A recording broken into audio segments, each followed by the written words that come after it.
Alright, we are ready to do a test run of the system. It's early winter 762. This thing has taken forever to build out, especially considering we have had a bunch of migrant deaths, things like that. These are all slabs. So, let me show you the overall final here. In our two corners on the upper deck, we have a pair of dwarven water reactors. These are fed from the aquifer. They've got floodgates in the way to help control it. They're angled so that I had no pressure release, so I didn't have any concerns of flooding. Down here, let's start up top. These are all impulse ramps. They will keep the cart moving. It will come in through here, dump its magma, run down, dive into the pit here, hopefully taking any undead stuck to the front of it with it, and then come back up. Coming down near the bottom, we have just two straight downward ramps falling into a roller. This is an east-west track, so it'll force it into this roller, which is on a ramp, which will push it up one to another roller, and then this is a curved ramp, which will bring it up. All through here, these are all constructed track ramps, and they're meant to feed them back onto the rollers in one way or another. Our floodgates are closed. We are fortified, so our drain is there if we need it. I haven't started the magma movement yet. This is going to be our dry run. We're going to just make sure the structure works. So down here, we have a number of items. The first thing we need to do is close our maintenance hatchways. Something I should mention, these civilian blockers do work. I forgot to mention that you want to put them on both sides, because otherwise what happens is somebody walking back this way is standing on the ramp, somebody walking this way triggers it. We had a few injuries.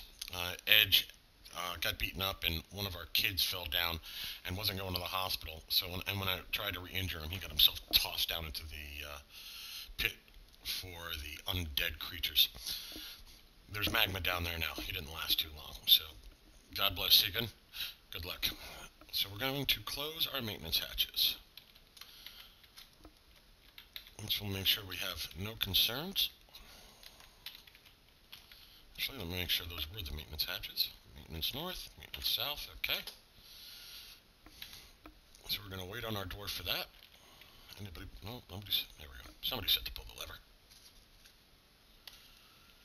Okay, that's the northern path maintenance. That's sealed.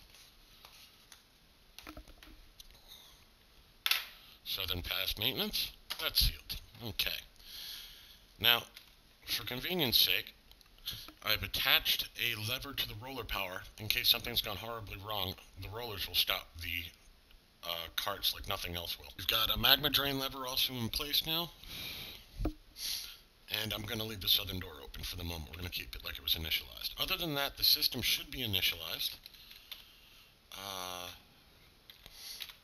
Yeah. No, actually, I did that note wrong. It's on during initialization, because we want to keep the cart return up until we want to get the carts off the tracks. Initialization. Down here, near the cart return, I've got a door. We're going to lock all the doors out, make sure we don't get anybody in here. Our magma drain is in place. Okay, we're going to let loose the first carts.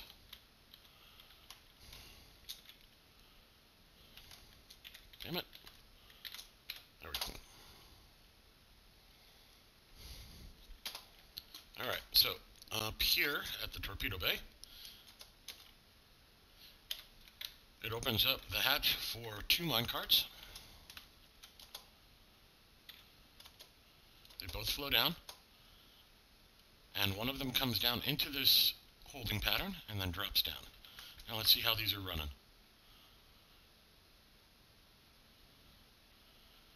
They're moving. That's a decent cycle at 41 FPS. They're not crashing into each other. I've got 2 cars constantly going. While I was watching the testing for this, I'm noticing something. I'll take you through it with me. The cart hits the roller. Well, it only kind of hits the roller. This thing is flying at this point. This roller is more just going to be making sure it doesn't get stuck in the magma anywhere. It hits this corner and stops dead. So in 7 ticks, it gets off that, and then it hits this roller, which is also a ramp. It comes up here, but what it's not doing is actually contacting that roller. It's actually in flight at this point. It hits this wall, and had it hit that roller, it would have went into the next lane and then pushed up. This is actually a trajectory path. So what is happening is it's dropping back down, going backwards, hitting the midpoint roller, and then getting pushed up. I'm losing about 8 or 9 ticks per cycle. I'm not happy with that. I'm going to try and get a slightly slower roller going for that ramp piece. Its entire purpose is just simply to get it out of the magma. It doesn't need flight.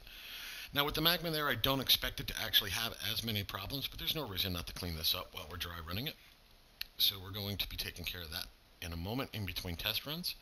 This is torpedo 3 and 4 that I'm testing at the moment. I'm going to test 5, 6, 7, and 8 after I adjust the rollers, and if anything happens in between there, I'll let you know. Testing successful for all torpedoes. I ended up having to bring the rollers down to medium level for 30,000 so that they would go through. The next step we need to do is create our magma riser, which we're going to use an impulse elevator for and drop chute. The place where I want to create the center spiral for the impulse elevator is right where I've marked off this up-down stairway. Just using that for a marker for the moment. What I want to do is I want to chase this up with you. It's got a nice hole right through Cavern 3 there. The problem is when we get up to Cavern 2. Now, I don't know if you saw this in one of my previous videos or not, but this Cavern 2 should be able to be blocked off relatively easily. One wall here, 2 walls here. If we come up, 2 wall here, 1 wall here. That feeds into that little pocket area here. That little pocket would feed, oops, wrong direction, would feed down inside my walling area. And then coming up on the left side here, this is the most dangerous area, is we'd have to build a 5 wall here. Reasonably doable. The concern is what is out there. I have 9 forgotten beasts that I can currently see at this time. They're all on Cavern 1. I'm not too worried about them at the moment. But I do want to make sure that because I can't see into these other portions of the cavern, that I've got a shot at actually being able to see what's going on. So what I'm going to do is I'm going to dig a hole into here, inside where my walls will be eventually. I'm going to smooth and then fortify this. This will let me see everything going on over here. Should give me much more visibility over on this side as well. So I'll be able to see just how dangerous it will be to try and get in there. Worst case scenario, I can wall in this little run I'm making to go get at that, and we can be safe. Because flyers can get over the fortifications, so we need to be wary about that. So that's my next step. Oh, I'm sorry, I should finish showing you the rest of where that goes. It comes up through there, it goes here, here, and then we head up towards Cavern 1, and it slides right through, which is a beautiful thing. So from there, we can just load and unload. I'm going to put the drop chute right down the center of the impulse ramp. So I'll show you how that's going to work on the top once I start digging it out. But first I got to make sure I can go through where I want down here in Cavern 2. So that's where we're going to be at. I will bring you back once we've got this dug out and we're ready to go take a look around. Alright, after some malfunctions of break time for my miner, and a season and a half has gone by, we're finally able to get down here and carve this fortification out. The caverns are pretty damned expansive for layer 2, but it doesn't look like I have any critters coming in. I browsed my others list. Now there's 405 critters in here, so you'll just have to trust me on this one. The only wild animals, though, I have are a couple of magma crabs I can see, and all of the forgotten beasts where I know where they are and they're sieging me up on Cavern layer 1. So what I'm going to do is I'm going to strike while the iron's hot, and I'm going to get this walled up real fast. Everybody does one and only one thing: masonry. We are shutting off every other skill. Oops.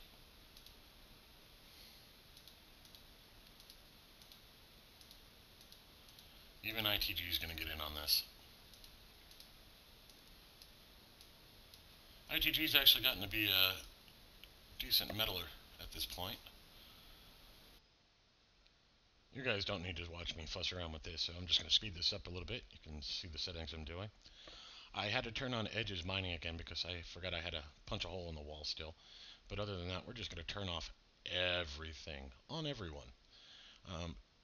So, just give me 1 second here while I finish picking this up. So, that's looking good, and we're going to want injury recoveries.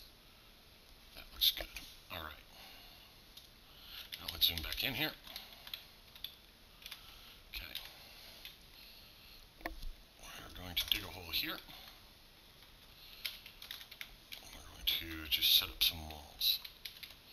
It's going to complain that I don't have access to economic stuff. Oh, that's great. So I can't set them up early.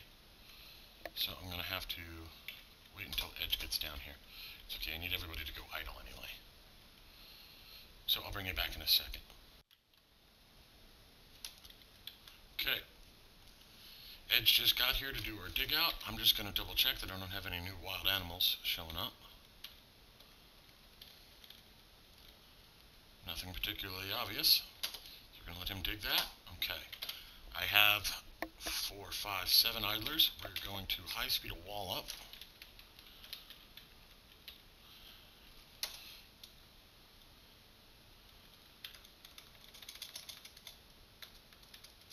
Okay, that will block off this. This area comes up to here, to here. So we're going to build a wall here. A wall here.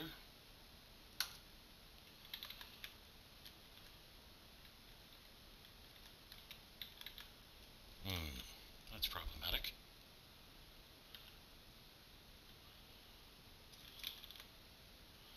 We have a tree in the way. Okay, so we need to go reactivate. Oh, I've got a lot of wood cutting activated all over the place upstairs. We can't get through there. We're going to build a floor.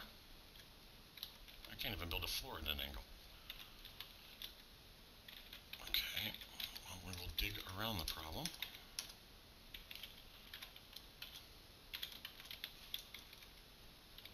It's not going to let me place that until that digs. So we're going to you stay mason. Deactivate Edge's masonry. And there was one more area. Okay, so we need to build a wall. We need to build a wall over here. So we're going to build it there. And one there. So we're going to go see how this works out. And they're all on construct building. I need Edge to take care of that dig, but he can come down and build a little bit of wall first. The reason I didn't put a wall in here is because they need to need to get in at this one parallel. They will build at an angle, but they need access from one of the 4 cardinals. So everybody should be dragging down marble at high speed. I'm taking a chance with this one that he'll be able to go out, build this wall, come back before they build these 3. So Fraps glitched on me there for a second and kind of got itself hung up, but we're good to go. We've dug some extra area and put some extra wall in here because I had a 2Z high and I just didn't want to deal with anybody slipping in the cracks. We've walled off here. We've got our 2 walls here. We ended up digging this area out instead of going around the long way. So we've got our 2 walls. We come down 1 level. We're walled in on the west. The south was never a concern. And up here on the north, on the lowest level, we have walls here, here, and here.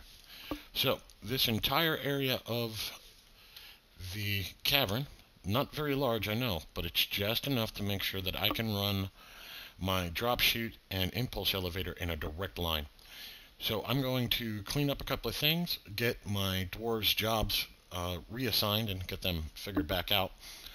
And then I'm going to bring you back and I'll show you the initial layout for the impulse elevator and drop shaft and how we're going to do this.